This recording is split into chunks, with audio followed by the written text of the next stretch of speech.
Bonsoir à toutes et à tous, ravi de vous retrouver sur 8 Mont-Blanc. Nous sommes le mercredi 14 mai 2025. Vous le savez, il est 18 h, c'est l'heure du journal de la rédaction. Voici les titres de l'actualité ce soir.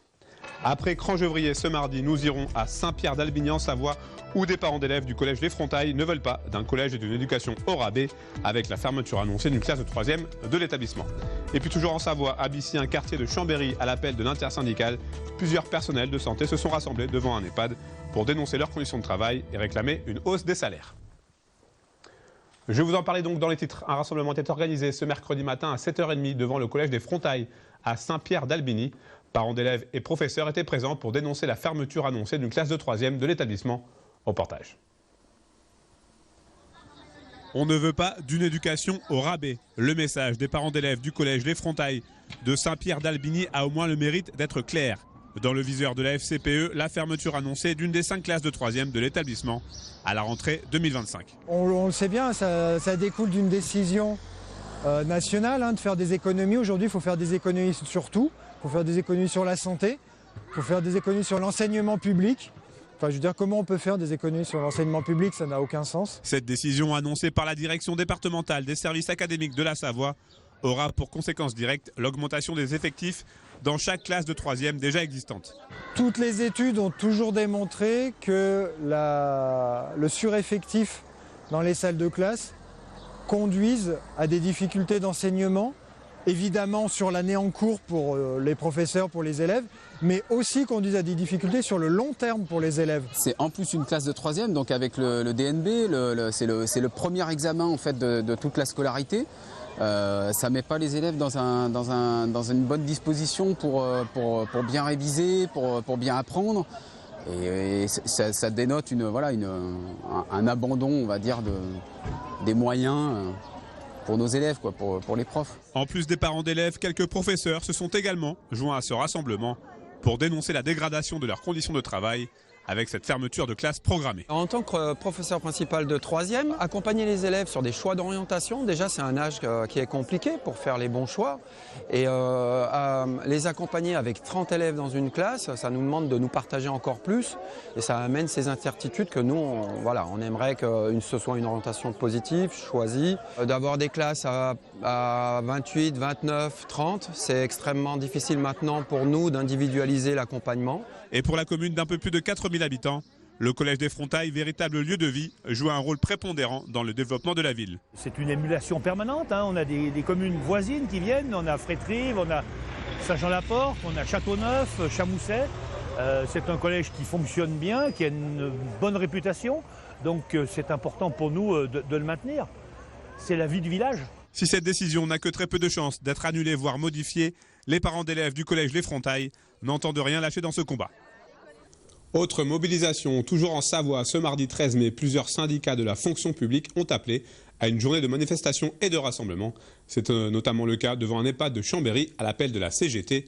Jules Demeur était sur place, on regarde son reportage. Plus de budget pour le développement des services publics, une meilleure rémunération des agents ou encore la création de nouveaux emplois. Voilà quelques-unes des revendications formulées ce mardi lors de la mobilisation de la CGT des territoriaux de Chambéry. Le syndicat s'est réuni devant l'EHPAD des Charmilles, un lieu symbolique dans un contexte où le service public se retrouve impacté par la réduction des dépenses publiques. On a vu qu'il y avait ces politiques d'austérité qui continuent. Une fois de plus, c'est les agents territoriaux et les fonctionnaires en général qui sont attaqués. Alors qu'on sait très bien que des moyens, il y en a ailleurs. On peut taxer un petit peu plus le capital, mettre l'égalité homme-femme, ce qui nous rapporterait quand même 6 millions de cotisations en plus. Et là, aujourd'hui, on veut mettre en avant le service public avec le choix de l'EHPAD public, parce que le service public accompagne les usagers de la naissance jusqu'à la fin de vie. Et donc c'est important c'est aussi un modèle de société de savoir comment on traite notre population. En plus des représentants syndicaux, certaines infirmières et aides-soignantes des EHPAD de l'agglomération chambérienne se sont jointes au mouvement. Une participation tant pour témoigner de leurs conditions de travail que des conditions d'accueil des résidents qui se seraient dégradées ces dernières années. Aujourd'hui, au sein de notre établissement, en tout cas, on voit que les conditions de travail se dégradent énormément par rapport à une dizaine d'années.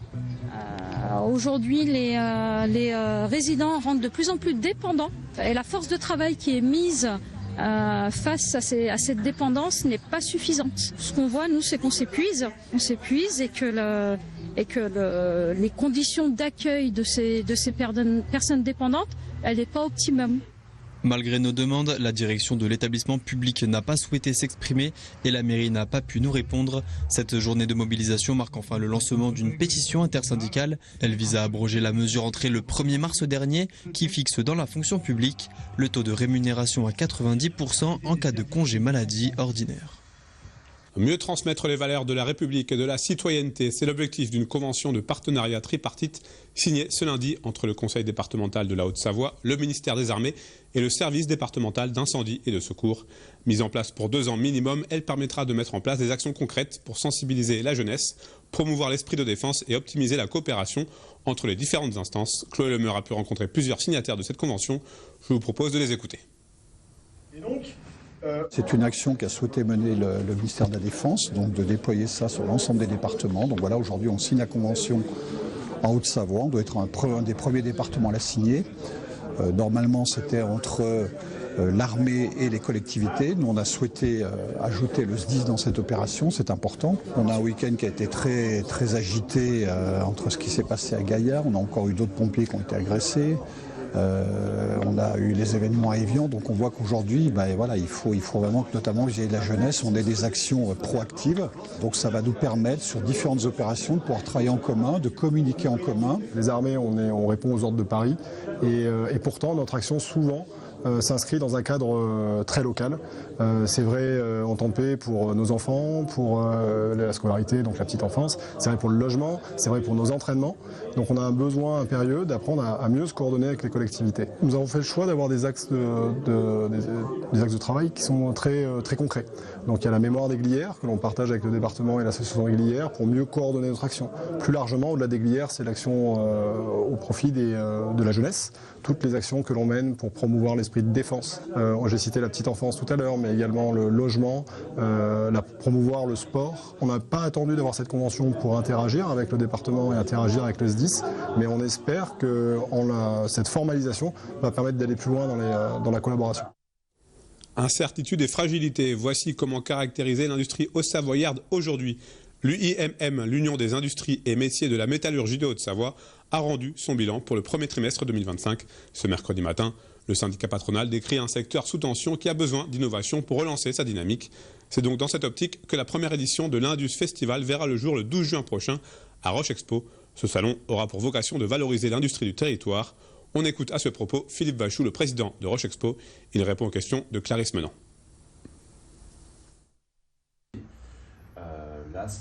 Indus Festival répond à une demande que nous avions de la part des industries haut-savoyardes, des industries au sens large. Nous avions des demandes d'industries liées au pharma, liées à l'agroalimentaire, liées à la production, quel que soit métallique ou dans le domaine du bois. Et c'est vrai que Roche Expo a vu avec ces demandes l'importance de créer un événement qui leur soit dédié. Alors au cours de ces 3 jours, vous allez retrouver donc des pavillons où sont représentées les principales industries haut-savoyardes. Le but étant de faire découvrir leur métier, de faire découvrir leur fabrication. Parce que ce qu'il faut savoir, c'est que la plupart de ce que nous utilisons au quotidien, que ce soit pour nos déplacements, que ce soit pour l'utilisation en interne dans notre maison, il y a beaucoup d'éléments qui sont créés, fabriqués, conçus en Haute-Savoie. Ça, c'est déjà un premier élément qui est très important. Et ensuite, autour de ces pavillons, vous allez retrouver un secteur plutôt économique, salon B2B, où là, vous avez des exposants qui vont exposer leur savoir-faire, leurs services, leur équipement, destinés aux différentes industries. Nous attendons déjà dans un premier temps une 50aine d'exposants. Nous attendons beaucoup de scolaires également pour faire découvrir tous ces métiers, que l'on soit au Savoyard ou pas, mais que tous ces jeunes puissent voir, tiens, je peux voir ça se fait comme ça, etc. J'aimerais peut-être travailler, me former dans telle ou telle entreprise. C'est la fin de cette édition. Merci à vous pour votre fidélité à l'information sur 8 Mont-Blanc. Merci à toute l'équipe pour son aide. Tout de suite, vous le savez, place à la météo, préparée et présentée par Thierry Paulme. Rendez-vous jeudi à partir de 18 h pour un nouveau journal sur 8 Mont-Blanc. Passez une très belle soirée.